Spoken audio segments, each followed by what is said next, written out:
It takes both agoraphobes and claustrophobes to colonize the moon, or make it agoraphiles and claustrophiles. For the men who go out into space had better not have phobias. If anything on a planet, in a planet, or in the empty reaches around the planets can frighten a man, he should stick to Mother Earth.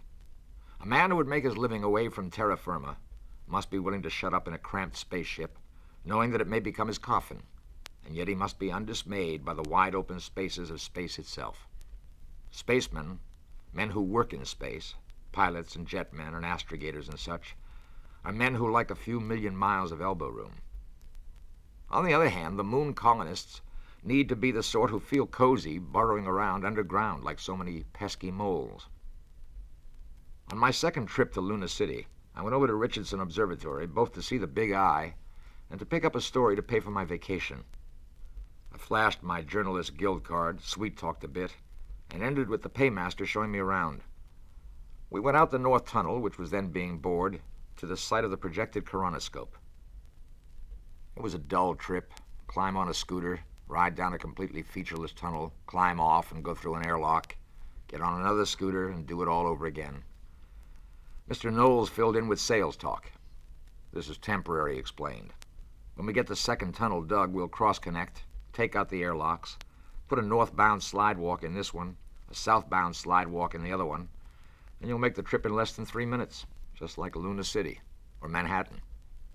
Why not take out the airlocks now, I asked, as we entered another airlock, about the 7th. So far, the pressure's the same on each side of each lock. Knowles looked at me quizzically. You wouldn't take advantage of a peculiarity of this planet just to work up a sensational feature story. I was irked. Look here, I told him. I'm as reliable as the next word mechanic. But if something is not kosher about this project, let's go back right now and forget it.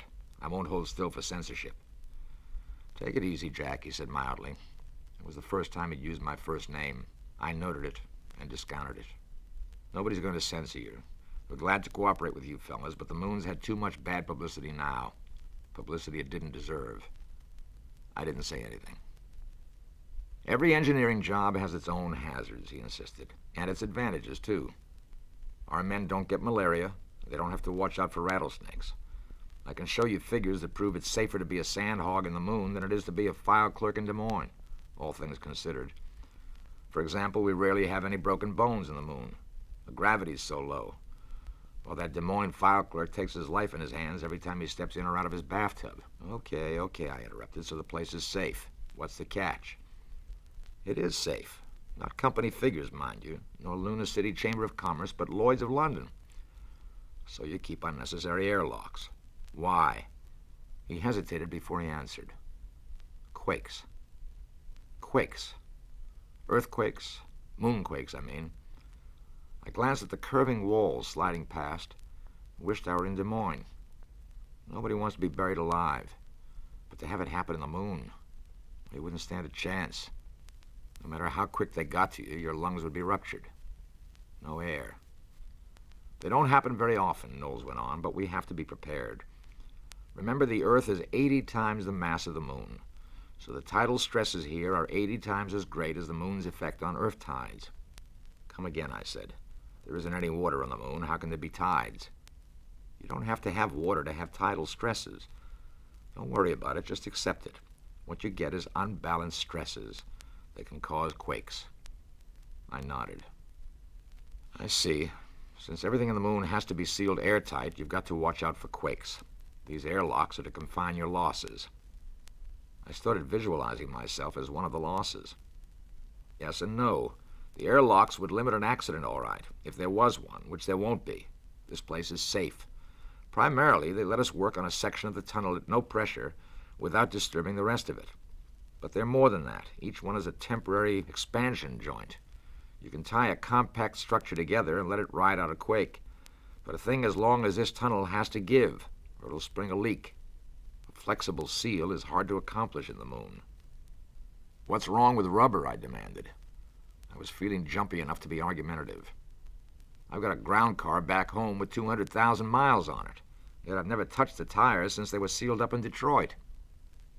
Knowles sighed. I should have brought one of the engineers along, Jack. The volatiles that keep rubbers soft tend to boil away in vacuum and the stuff gets stiff, Same for the flexible plastics. When you expose them to low temperature as well, they get brittle as eggshells. The scooter stopped as Knowles was speaking, and we got off just in time to meet half a dozen men coming out of the next airlock.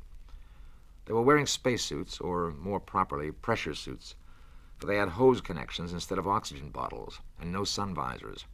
Their helmets were thrown back, and each man had his head pushed through the open zipper in the front of his suit, giving him a curiously two-headed look.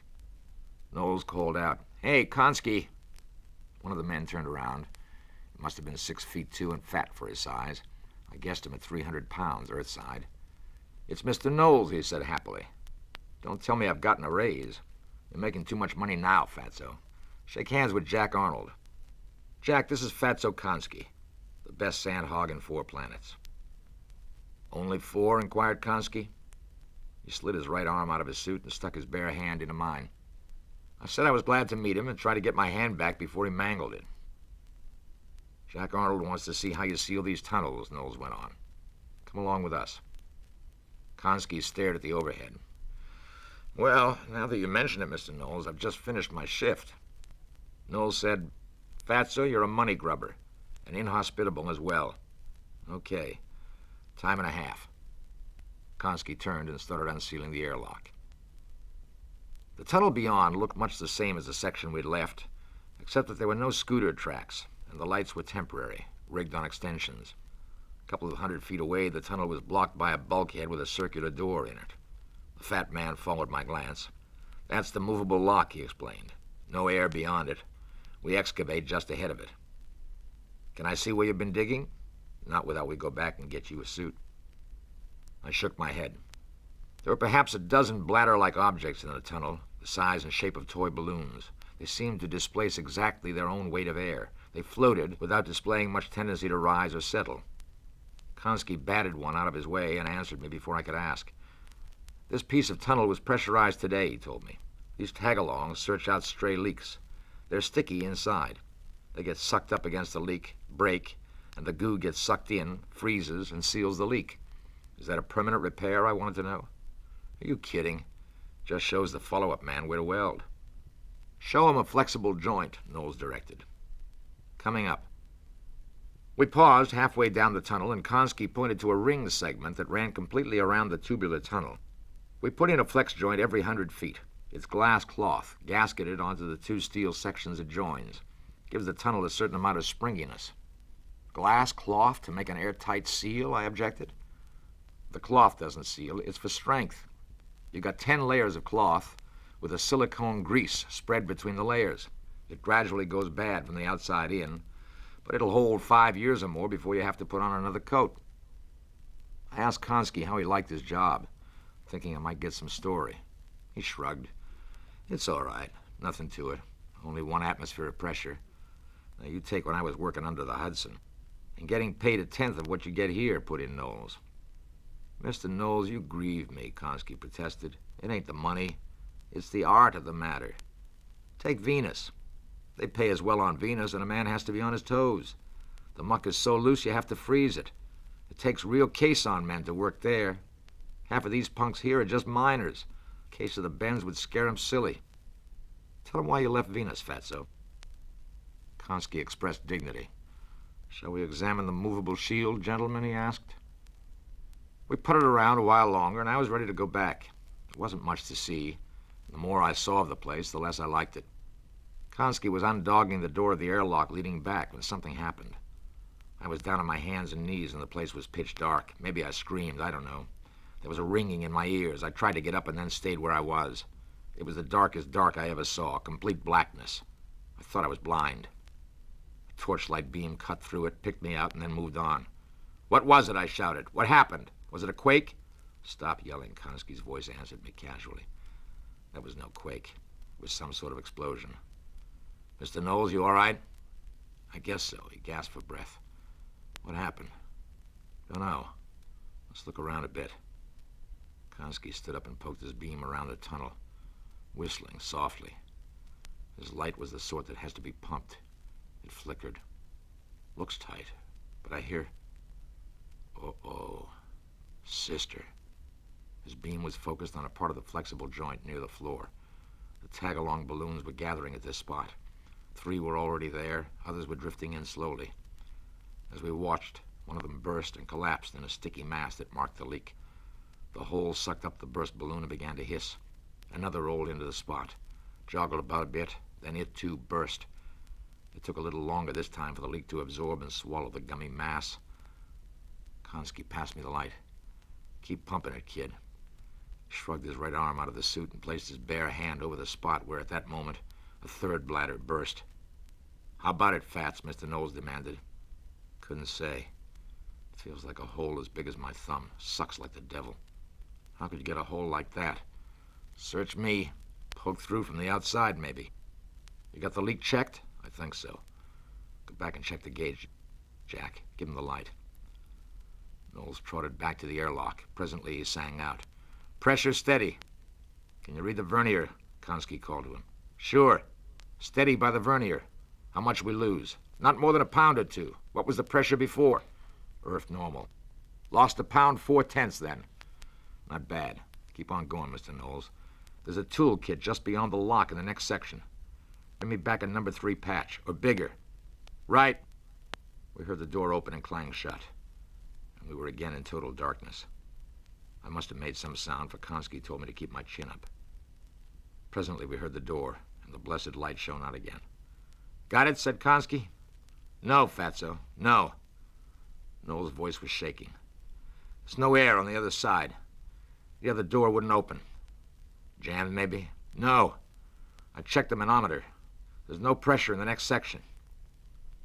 Konski whistled again. "Looks like we'll wait till they come for us. In that case, keep the light on me, Mr. Knowles. Jack, help me out of this suit." "What are you planning to do?" "If I can't get a patch, I got to make one, Mr. Knowles. This suit is the only thing around." I started to help him, a clumsy job since he'd had to keep his hand on the leak. "You can stuff my shirt in the hole," Knowles suggested. "I'd as soon bail water with a fork. It's got to be the suit. There's nothing else around here that'll hold the pressure." When he was free of the suit, he had me smooth out a portion of the back. Then as he snatched his hand away, I slapped the suit down over the leak. Konski promptly sat on it. "There," he said happily. "We've got it corked. Nothing to do but wait." I started to ask him why he hadn't just sat down on the leak while wearing the suit. Then I realized that the seat of the suit was corrugated with insulation. He needed a smooth piece to seal onto that sticky stuff left by the balloons. "Let me see your hand," Knowles demanded. "It's nothing much." But Knowles examined it anyway. I looked at it and got a little sick. He had a mark like a stigma on the palm. A bloody, oozing wound. Knowles made a compress of his handkerchief and then used mine to tie it in place. "Thank you, gentlemen," Konski told us. Then added, "We got time to kill. How about a little pinochle?" "With your cards?" asked Knowles. "Why, Mr. Knowles?" "Well, never mind. It isn't right for paymasters to gamble anyhow." "Speaking of paymasters, you realize this is pressure work now, Mr. Knowles. For a pound and 4/10 differential? I'm sure the union would take that view in the circumstances. Suppose I sat on the leak. But the rate applies to helpers, too." "Okay, miser. Triple time it is." "That's more like your own sweet nature, Mr. Knowles. I hope it's a nice, long wait." "How long a wait do you think it'll be, Fatso?" "Well, shouldn't take 'em more than an hour, even if they have to come all the way from Richardson." What makes you think they'll be looking for us?" "Ah? Doesn't your office know where you are?" "I'm afraid not. I told them I wouldn't be back today." Konski thought about it. "I didn't drop my time card. They'll know I'm still inside." "Sure they will. Tomorrow, when your card doesn't show up at my office. There's that lunkhead on the gate. He'll know he's got 3 extra inside. Provided he remembers to tell his relief. And provided he wasn't caught in it, too." "Yes, I guess so," Konski said thoughtfully. "Jack, better quit pumping that light. You just use up more oxygen." We sat there in the darkness for quite a long time, speculating about what had happened. Konski was sure it was an explosion. Knowles said that it put him in mind of a time when he'd seen a freight rocket crash on takeoff. When the talk started to die out, Konski told some stories. I tried to tell one, but I was so nervous, so afraid, I should say, that I couldn't remember the snapper. I wanted to scream. After a long silence, Konski said, "Jack, give us the light again. I got something figured out." "What is it?" Knowles asked. "If we had a patch, you could put on my suit and go for help. There's no oxygen for the suit. That's why I mentioned you. You are the smallest. There'll be enough air in the suit itself to take you through the next section." "Well, okay. What are you going to use for a patch?" "I'm sitting on it." "Huh?"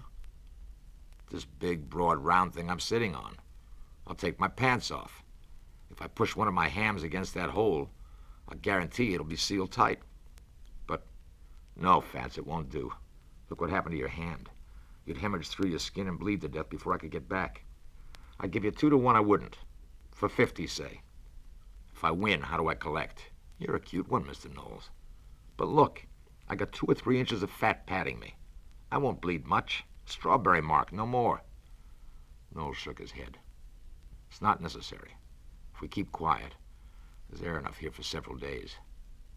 "It's not the air, Mr. Knowles. Notice it's getting chilly?"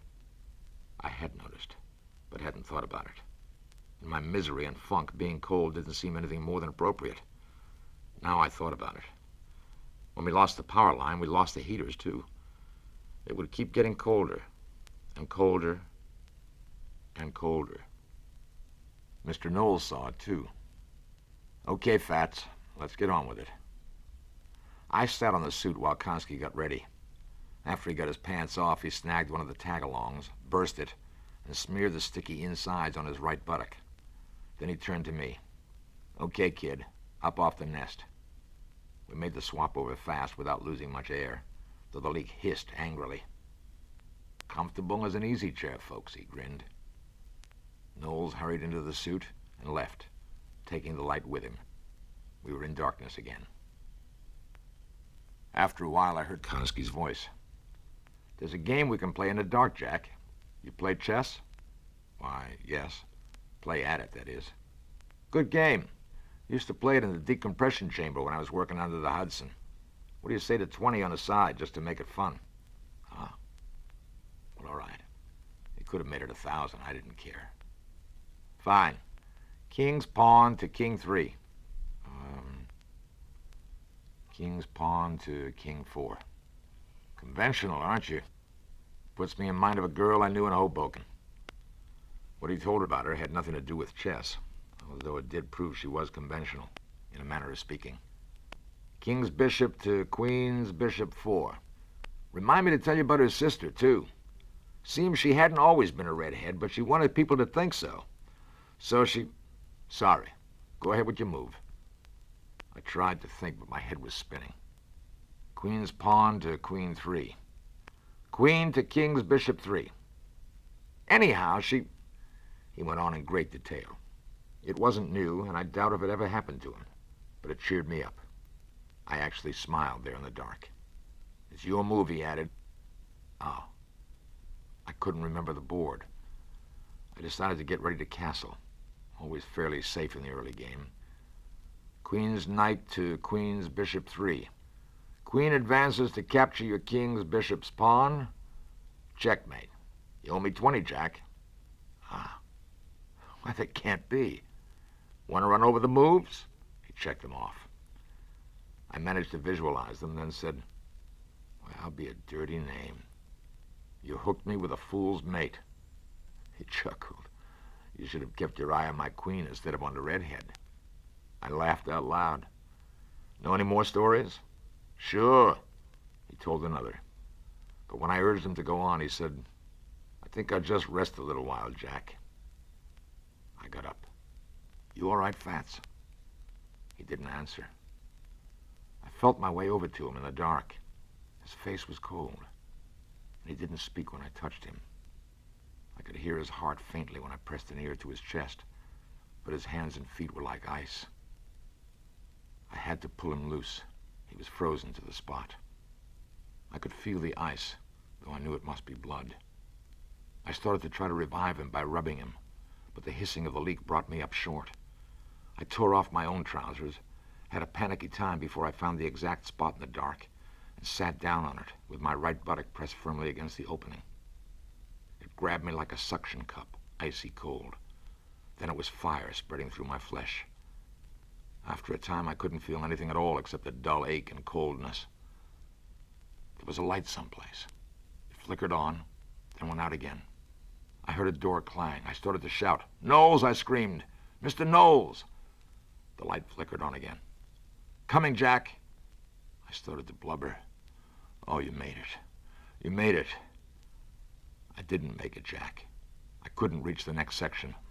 When I got back to the lock, I passed out. He stopped to wheeze. "There's a crater." The light flickered off and fell clanging to the floor. "Help me, Jack," he said querulously. "Can't you see I need help?" I tried to. I heard him stumble and fall. I called to him, but he didn't answer. I tried to get up, but I was stuck fast. A cork in a bottle. I came to, lying face down with a clean sheet under me. "Feeling better?" someone asked. It was Knowles, standing by my bed, dressed in a bathrobe. "You're dead," I told him. Not a bit, he grinned. "They got to us in time." "What happened?" I stared at him, still not believing my eyes. "Just like we thought. A crash rocket. An unmanned mail rocket got out of control and hit the tunnel. Where's Fats?" "Hi." I twisted my head around. It was Konski, face down like myself. "You owe me 20, he said cheerfully. "I owe you." I found I was dripping tears for no good reason. "Okay. I owe you 20. But you'll have to come to Des Moines to collect it."